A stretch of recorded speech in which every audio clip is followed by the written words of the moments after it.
Hello students, welcome back to my channel. So 12th standard Tamil public exam க்கு இன்னும் ஒரே ஒரு நாள் தான் இருக்குது.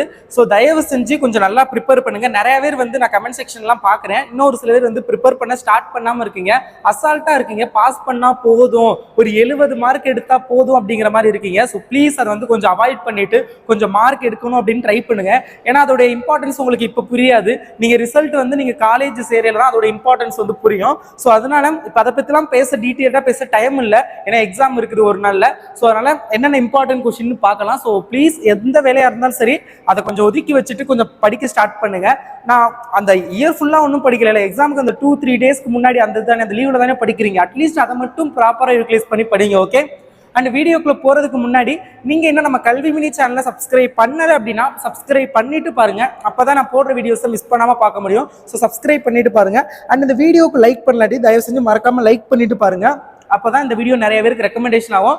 ஸோ இதோடைய பிடிஎஃப் நம்ம கிட்ட 2 மெட்டீரியல் இருக்குது. ஒரு மெட்டீரியல்ல 2 மார்க் 4 மார்க் இலக்கணத்துல இருந்து கேட்கக்கூடிய 2 மார்க் 1 வேர்டு இதெல்லாம் இருக்கும் வித் ஆன்சரோட மினி மெட்டீரியல். இன்னொரு மினி மெட்டீரியல்ல 6 மார்க் கொஸ்டின் இருக்கும் ஆன்சரோட. ஸோ அந்த 2 மெட்டீரியலோட லிங்க்குமே வாட்ஸ்அப் குரூப்ல ஷேர் பண்ணிருக்கேன். ஸோ வாட்ஸ்அப் சேனல்ல ஜாயின் பண்ணிக்கங்க. டிஸ்கிரிப்ஷன்ல லிங்க் இருக்கு, பிடிஎஃப் லிங்க்கும் கொடுக்குறேன். ஓகே.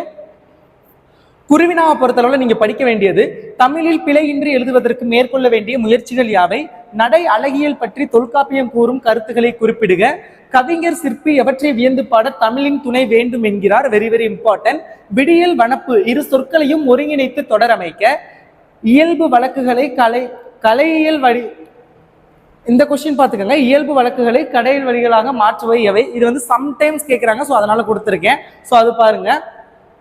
அடுத்தது பாத்தீங்க அப்படின்னா உயிர்திணை பன்மை பெயர்கள் பன்மை விகுதி பெற்று வருமாறு 2 தொடர்களை எழுதுக. அதுவும் பார்த்துக்கங்க. நகரம் பட்டை தீட்டிய வெள்ளை வைரமாகிறது, விளக்கம் தருக. புக்கில் தன்மனை சிறுகுறிப்பு வரைக. நிலையாமை குறித்து சபரி உரைக்கும் கருத்து யாது. இதெல்லாம் ரொம்ப ரொம்ப இம்பார்ட்டன்ட், நிறைய தடவை எக்ஸாம்ல கேட்டது.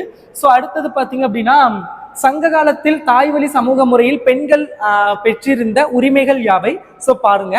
மறக்க கூடாதது மறக்கக்கூடியது எவற்றை, சினத்தை ஏன் காக்க வேண்டும், இதெல்லாமே திருக்குறள்ல உள்ளது. எத்திசையிலும் சோறு தட்டாது கிட்டும் யாருக்கு, ரொம்ப ரொம்ப இம்பார்ட்டன்ட்.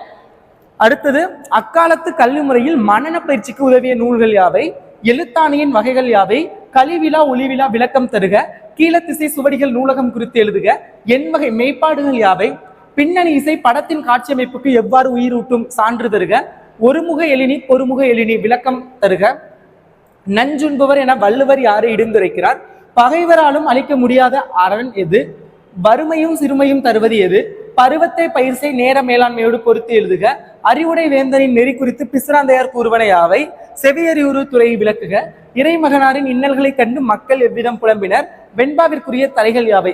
இந்த குருவினாக்கள் எல்லாம் பார்த்துக்கோங்க. இதுல இருந்து தான் உங்களுக்கு செய்யுள் உரைநடை இலக்கணம் கேட்கக்கூடிய எல்லா வினாக்களும் இந்த 28 வினாக்கள் இருந்து தான் கேட்பாங்க. அந்த அளவுக்கு இம்பார்ட்டன்டான கொஸ்டின். ஸோ அதை நல்லா படிச்சுக்கோங்க.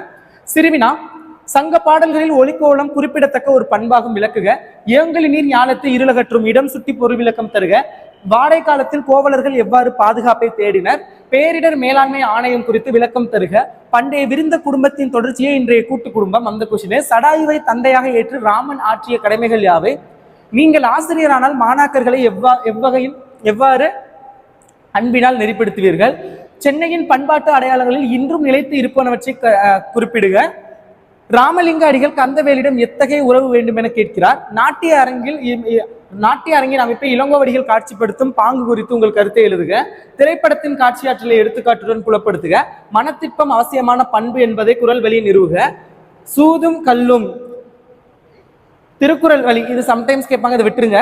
ஸோ அதிசய மலரின் பூச்செடி எவ்வாறு முளைத்ததாக தமிழ்நெறி கூறுகிறார், யானை புக்க புலம் போல தானும் உண்ணான் உழவும் கெடுமே ஊமையும் பொருளையும் பொறுத்து எழுதுக, கடையேழு வள்ளல்களையும் அவர்கள் செய்த செயல்களையும் அட்டவணைப்படுத்துக, ஈசன் மகன் நின்றான் ஓர் ஏழை என இடம் சுட்டி பொருள் விளக்கம் தருக. இடம் சுட்டி பொருள் விளக்கம் தருக எல்லாமே படிக்கணும், அதுல இருந்து ஒன்று கம்பல்சரி கேட்டுருவாங்க. நெடுவினா பாருங்க. கவிதையின் நடையை கட்டமைக்கும் அடிகளை அழகியல் கூறுகளை எடுத்துக்காட்டுடன் விளக்குக, பாரதியின் கடிதம் வாயிலாக நீங்கள் அறிந்த மொழிப்பற்று மற்றும் சமூகப்பற்று ஆகியவற்றை விளக்குக, நெடுநல் வாடையில் நக்கீரர் காட்டும் மழைக்கால வர்ணனையை செய்யுள் அறிவிக்க, பண்பின் படிமமாக படைக்கப்பட்ட ராமன் பிற உயிர்களிடம் கொண்டிருந்த உறவு நிலையை பாடப்பகுதி வழி நிறுவுக, கவிதை அறிய வேண்டுவனாக சுரதா கூறுவனவற்றை கூறுக, மகா நடிகரை கண்ட பாலச்சந்திரனின் மனவேடத்தை நயத்துடன் எழுதுக, அறிவுடைமை வாழ்வின் உயர்வுக்கு துணை நிற்கும் என்பதை வள்ளுவம் வழி நின்று விளக்குக, சங்ககால வரலாற்று அறிந்து கொள்ள புகழூர் கல்வெட்டு எவ்வகையில் துணை புரிகிறது விளக்குக. நிர்வாக மேலாண்மை குறித்து இறையன்பு கூறும் செய்திகளை தொகுத்து எழுதுக. மயிலையார் ஒரு ஆராய்ச்சி பேரறிஞர் என்னும் கூற்றிற்கான காரணங்களை கட்டுரையாக்குக. கோடைமலை கதை வாயிலாக விளக்கப்படும் மனிதநேய பண்புகளை விளக்குக. ஸோ இது எல்லாம் தான் முக்கியமான நெடுவினா. 11 நெடுவினா, செய்யுள், உரைநடை, துணைப்பாடம் 3 நெடுவினாவும் அட்டன் பண்ணலாம். அதே மாதிரி தான் சிறுவினா குருவினா எல்லாமே கொடுத்துருக்கேன்.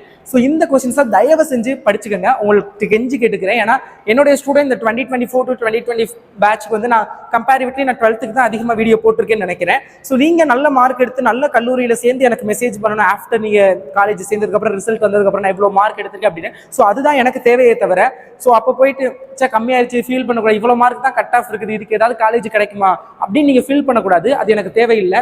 ஸோ நீங்கள் அப்போ ஃபீல் பண்ணக்கூடாது அப்படின்னா இப்போ கொஞ்சம் ஒர்க் பண்ணுங்கள், ஹார்ட் ஒர்க் பண்ணுங்கள், டைம் ஸ்பெண்ட் பண்ணுங்கள் படிக்கிறதுக்கு.